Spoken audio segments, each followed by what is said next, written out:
State Senator Bo Biteman of R-Ranchester and State Senator Tara Nethercott of Cheyenne have been in the Wyoming legislature for almost 10 years. This year, they've risen to the top 2 leadership positions in the Wyoming Senate. I'm Steve Peck of Wyoming PBS. Join us now for Capitol Outlook.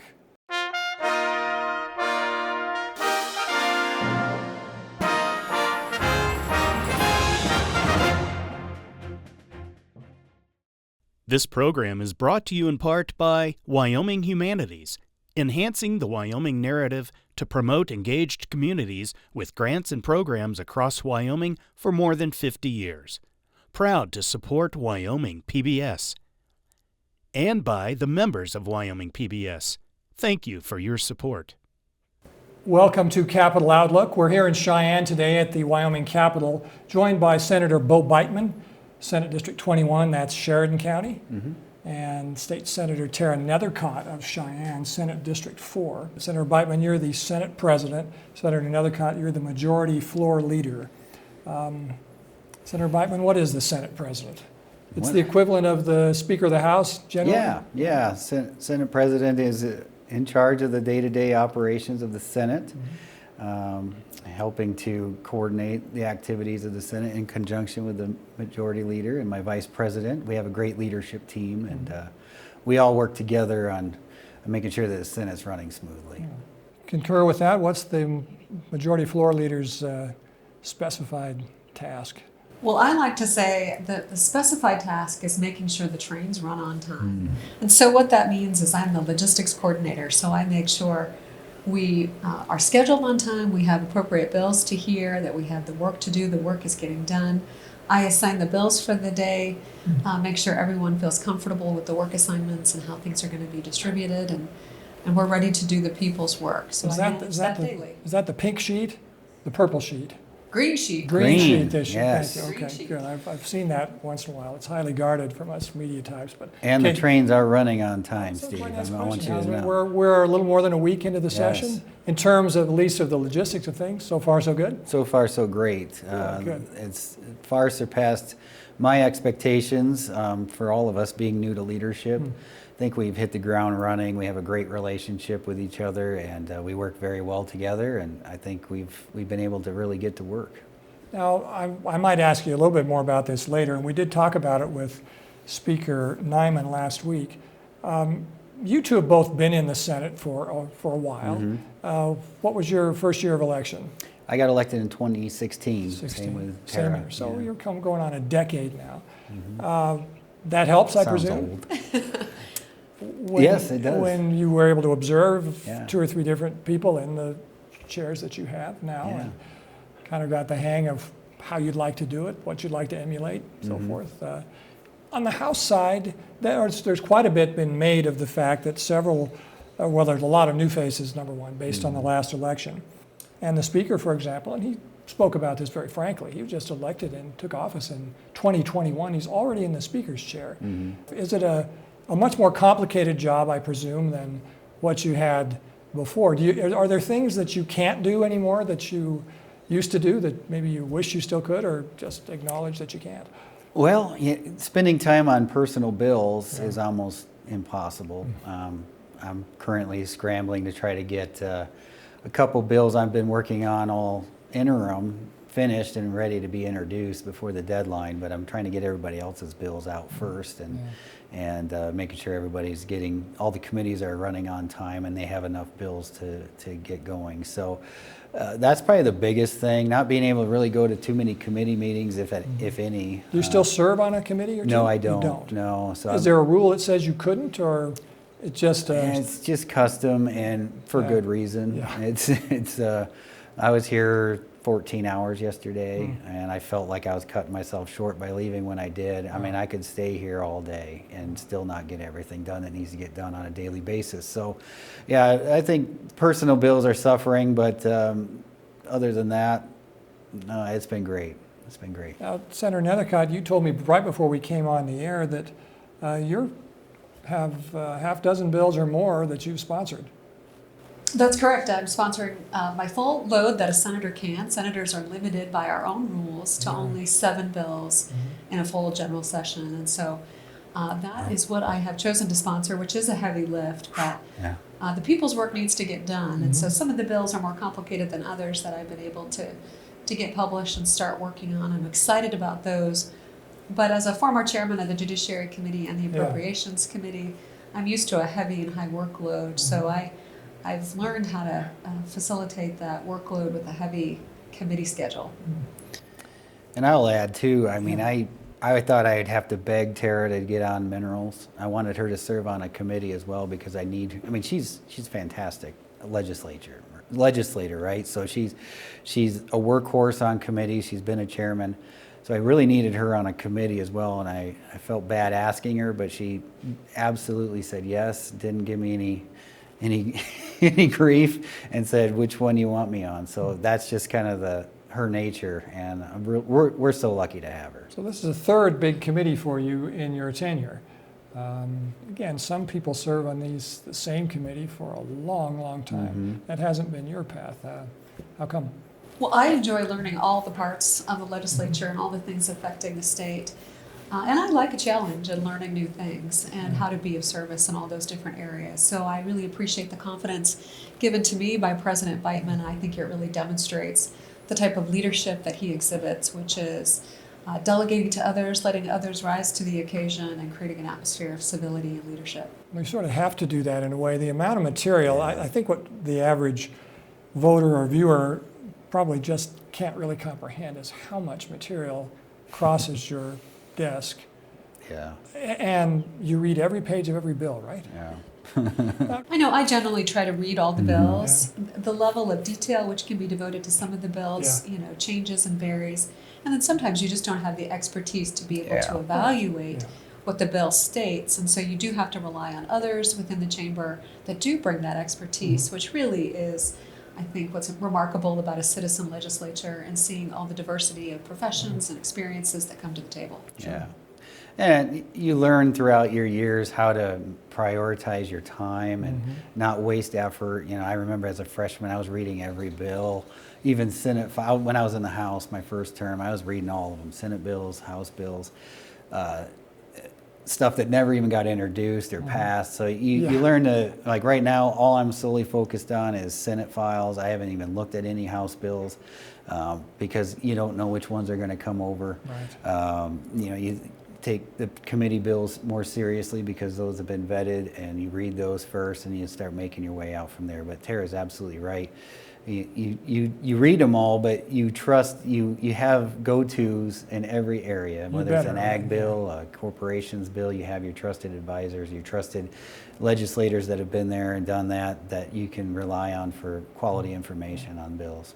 Let's talk about those committee bills for a moment. Last year, a lot was made of the fact that a much larger number of bills that had been vetted, so to speak, in the interim period, been heard by the committee, read, reread, rewritten if needed, amended, debated, testified to, and voted on, giving the feeling, the endorsement of the committee that this is something that could be introduced. And a lot of them weren't right here in the early days of the legislature.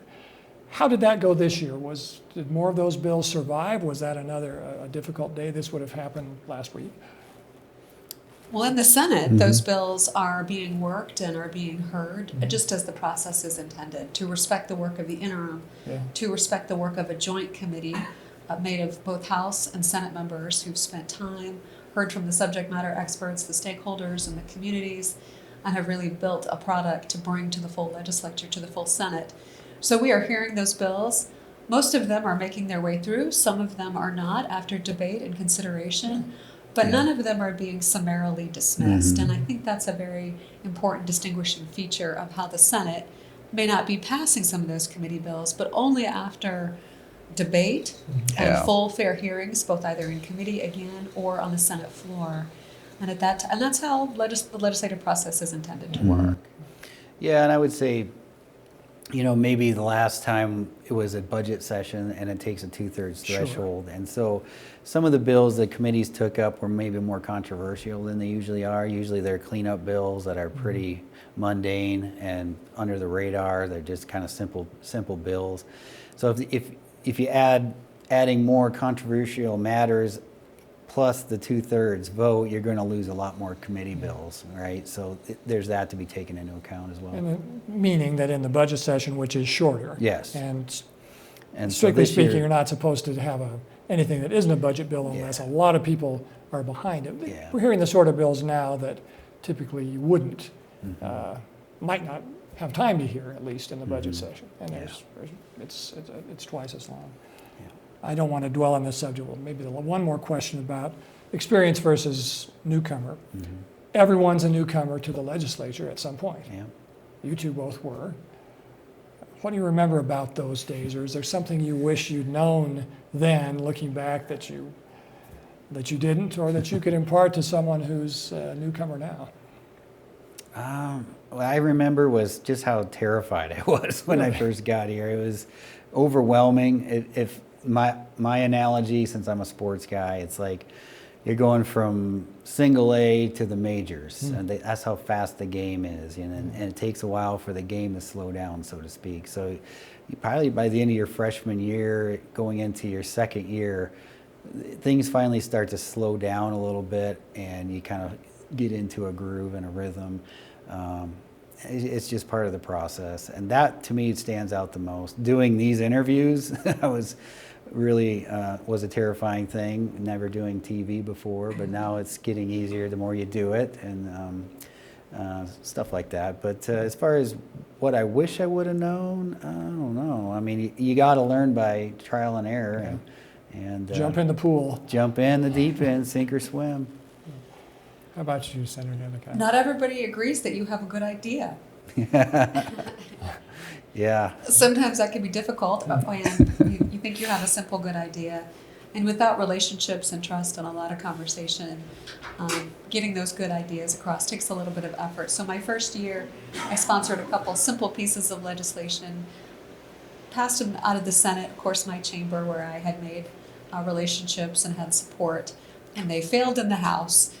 And it really was because I just didn't have those relationships developed to help carry my good ideas over on the other side of the Capitol. And so I learned very quickly that I needed to spend more time with my colleagues over on the other side of the building, and I have done that, and so looking forward to continuing to do that good work. That's always one of the really interesting things to me, is to watch a bill that someone feels very strongly about, and it gets changed, and some of the time the original sponsor thinks, well, they were right. It's better now than it was, and my name's still on it, and they've helped me make it better. Just, I guess, what you're talking about, the different points of view, the different levels of experience, and what you bring in. So you're not always completely right.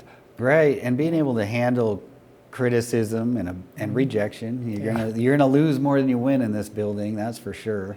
And how you handle it and how you conduct yourself, and you just got to pick yourself up and get right back to work, because if you hold a grudge around here, it's going to be a miserable experience, and you're not going to make those relationships that you need to be effective.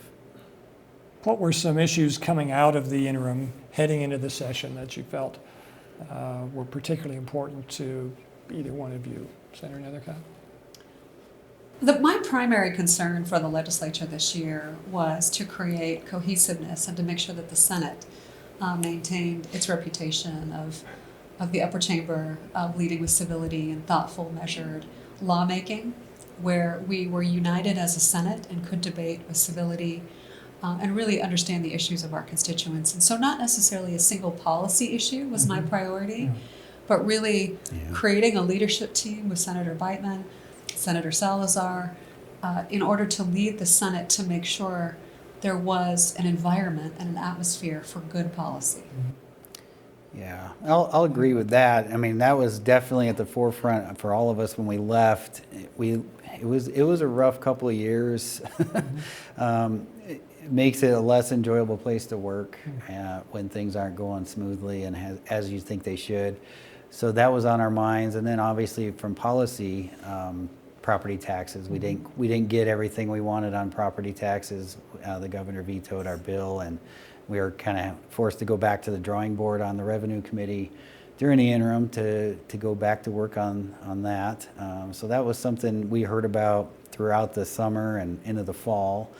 And so that's where we kind of picked right back up where we left off It seems like not too long ago, but time flies. Here Does we are. Does either one of you have a favored approach to how this property tax issue, where so many people, through not just fault of their own, but really no action of their own, suddenly are confronted with these huge tax bills? I mean, there were half a dozen bills or more last time presented, and they weren't all the same. Yeah. What are you thinking in 2025? I think this year we've condensed them down to a couple different ideas, which is helpful because we did have almost too many. It's good to have ideas and options, but I think we were paralyzed by so many options the last couple of years that we couldn't really coalesce around one. I think after all these years of dealing with property tax relief and reform ideas, we've kind of all come to the conclusion that we did the cap last year, and the cap saved a lot of people a lot of money from their property taxes doubling year over year, so that was helpful. But there's still, a lot of people under the curve, I say, the bell-shaped curve, where the majority of the people in Wyoming didn't get tax relief. We had the people on the poor end of the spectrum and got the low-income help that they needed, and our seniors got some relief and our veterans got relief, but the vast majority of people in Wyoming did not. And that's where we're focused on, is fixing that, and whether it's an exemption to kind of wipe out some of these massive gains we've seen since 2019 and the COVID, people moving in during COVID. And there's still talk about maybe switching the definition of what full value is. Could full value mean acquisition value?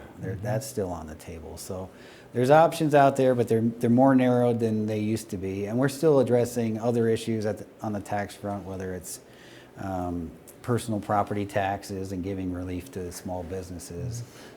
So we're walking and chewing gum at the same time, but the main focus is on that residential property tax relief piece.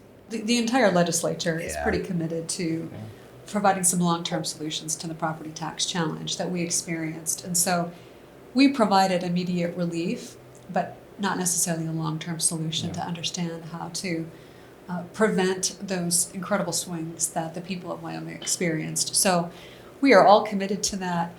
As we navigate that, though, and understand what solution makes sense, a really critical area for the legislature to continue to solve that we are coming together to provide solutions on is education funding. Yeah. And so as we know, property taxes don't actually come to the state. It's not a source of revenue for state government. It's a source of revenue for local governments and schools. And so as we understand the increasing costs of education in Wyoming, how do we balance that with property tax reduction?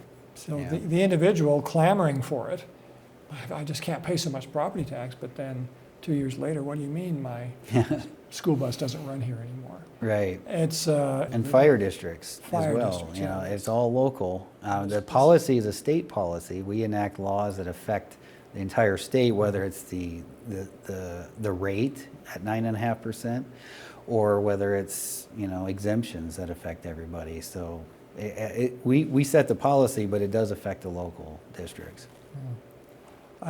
One of our guests last year said, well, we have 7 bills, let's pass them all and see what works and what doesn't.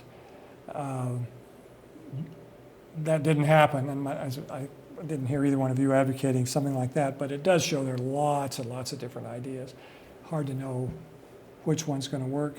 That's a Wyoming issue, as opposed to some of the issues that are being talked about a lot. And again, I hope that our show hasn't fallen victim to this, but they're what I might call cable TV issues in a way, that are sort of set on more of a national stage and brought to bear on Wyoming, that don't really have a whole lot to do with the way individuals live their lives every day. I think I hear you saying you're trying to concentrate not so much on those. I mean, if they come over from the House, which is where they're originating, you'll deal with them, but you're thinking about more specific Wyoming type issues, when you can. We are. I mean, as senators, we're trying to provide real solutions to the people of Wyoming, our actual constituents, and providing relief to the challenges that they face every day. With increasing inflation and property taxes, we know that our constituents are challenged, that they are suffering. from how to pay their bills and if they can retire, if they can afford to continue to afford to be retired. I have a number of retirees in my district and former state employees. There's no COLA for them from their retirement plans, and so they're really struggling right now. And I'm focused on providing those type of solutions for hardworking Wyomingites who chose to build their lives here and want a future here as well. Yeah, I mean, there's in an 8-week session, there's time to consider lots of stuff. Yep. And you'll get to the things that you need to get to, or you'll try to. We carried the governor's State of the State address live last week. He, of course, submits some of his budget priorities in this off-budget year, the supplemental budget, as he calls it. What did you think of those, and how are they shaping up as legislation? We certainly support the fire suppression efforts to replenish those funds. Those are desperately needed. That's an emergency situation.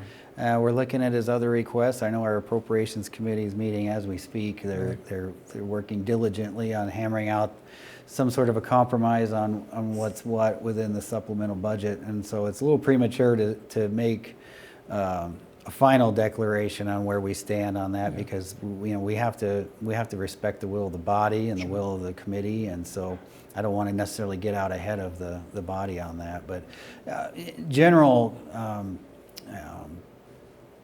principle would be we support emergency funding, absolutely, but we'll take a closer look at the what we would think was non-emergency spending, and possibly, adding employees here and there and those types of things. Those will be looked at more carefully. These are recommendations, but they're recommendations recommendations just like exactly any others. Yep. in that way. Yeah, the governor's very experienced, right? He's in his second term as well. Certainly understands how to present a budget and understanding the climate in the legislature. So I think he presented a pretty conservative supplemental budget based on primarily emergent needs, primarily as a result of the terrible fires that Wyoming experienced this past summer. And that was recent, right? Those fires really just ended in the fall. Yeah. And so the governor put together a pretty quick supplemental budget. We have additional time to review that and think about what appropriate amounts may be and how to craft those more thoughtfully. So I'm confident that the Appropriations Committee and the Senate will provide a good solution. Yeah. He also spoke quite a bit in some detail about the issue very generally identified under the umbrella as the Kelly parcel. And now there's been what I would call an innovative solution that state has come up with your involvement to bring that into the national park. But it's also now been tied to another issue that's been important to the state, that's been particularly important to you regarding this BLM's management of some land down in southwest as well. And now you've found a way, maybe, possibly addressing two problems with sort of one solution. The fact that the Rock Springs RMP, for more than 12 years was being discussed by people in the area. I remember talking about it with the then Interior Secretary Bernhardt under Trump, and it just sort of ended up in the last couple of years established and as a conservation initiative, and we had a lot of work to kind of pull it back. So being able to talk about the Kelly parcel as being a logical placement in the park and sort of connecting those two to talk about conservation and what it really means, as opposed to conservation and what it means maybe to folks in DC, was something that we thought could help balance that discussion. I have signed the sale agreement, which allows me, according to what the legislature passed last year in the budget bill, to move forward to closing if I feel that the Rock Springs RMP, the record of decision, that's the final document, meets the circumstances that are outlined in the legislation. I have to make that determination sometimes before June 30th. It's important to remember that in this closing document, the right to hunt continues, the right to graze continues, so there's no real change there for the Kelly parcel. The money that we get from that, which is a substantial amount, by the way. $100 million, which is potentially going to be able to be applied to acquire new lands. We can finally work to be able to block up lands, to better manage them, to get rid of some of the isolated parcels and make them more valuable. And I want to make sure the people of Wyoming understand that's a process. It's not just one and done. It's then, okay, where are the lands? How do we identify them? How do we socialize those? How do we bring those to the people of Wyoming to discuss that? Yeah. It's not easy. Does either one of you have work particularly on that, or have an opinion or how that has been working out and what the state's direction on that seems to be going? I think we have different perspectives on that. Yeah. And it shows how you can be a leadership team and work together as colleagues and have different viewpoints on policy. Yeah. So I supported the Kelly parcel. I thought it was very important that we took that sacred piece of land and received $100 million for it, which was significantly more than it was valued for, protected in perpetuity in our national park, while continuing to allow for access to hunting rights and its continued traditional usage of that land. So public access is preserved forever for all people, including hunting access on that Kelly parcel, in exchange for $100 million, which is a pretty significant financial bonus to the state at a time when we're needing revenue and trying to understand how to pay for education. So very excited about that, to be able to provide for generations and generations. Senator Biteman, wasn't your first preference? I voted against it. I thought it would be wise to maybe hold on to it and see, maybe be a little bit more measured on it and not rush it. But I don't, that's not an issue that keeps me up at night. We've got a lot bigger fish to fry in the state of Wyoming than a parcel of land. And so, but it's, those are the different policy debates we have, and sometimes you win, sometimes you don't. The talking things over, yeah, thinking about it over time, that gets you to a better place.